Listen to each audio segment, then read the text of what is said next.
მოგესალმები მარი, მივესალმები ჩვენს მაყურებელს და მივესალმები მთელ საქართველოს.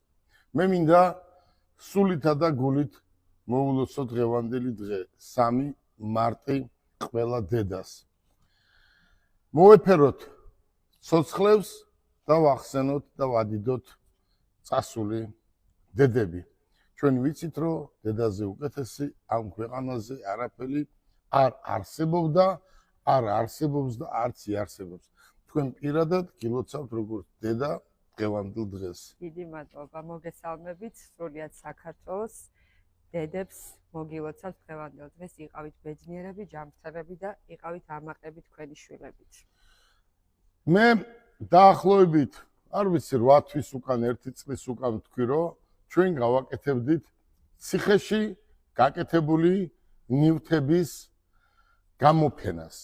და ეს ჩვენ დღეს მე და მარიმ და ჩემმა გუნდმა მოახერხეთ.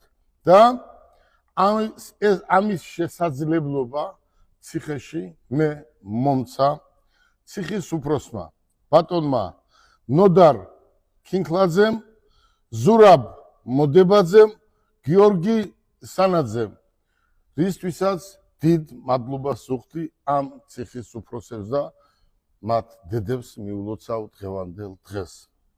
აგრეთვე თქვენ ნახავთ იმას, რაც საქართველოში არავის არასდროს აი ამ ფორმით არ გაუკეთებია. და შეიძლება ადამიანებმა იფიქროს, რომ როგორ შეიძლებოდა ეს ციხეში გაკეთებული იყო, მაგრამ მე ეს შევძელი და გავაკეთე და ამის მომსწრე არის ყველა ციხის პატიმარი და ციხის ხელმძღვანელობა. მე მინდა ციხეში ყოფი პატიმრების დედებს მიულოცო დღევანდელი დღე. მე მინდა ემიგრაციაში ყოფ დედებს, ჩემს მეგობრებს, Facebook-ის მეგობრებს და მინდა მოგილოცოთ დღევანდელი დღე. მთელ საქართველოს დედებს მინდა მოულოცო დღევანდელი დღე. მე და მარი დღეს დაგათვალიერებიებთ ციხეში ჩემს მიერ მე ხელმძღვანელობდი და პატიმრების, კარგი ბიჭების, კარგი სპეციალისტების დახმარებით თუ რა გავაკეთეთ ჩვენ. მოდი მარი დავიწყოთ. ეს არის ხელით გაკეთებული ყველაფერი, მაგრამ გააჩნია კიდე ხელს, როცა ციხეში არ შეიძლება არაფრის შეტანა. დაიჯერებთ, მთელ საქართველოს მინდა უთხრა. ეს ყველაფერი არის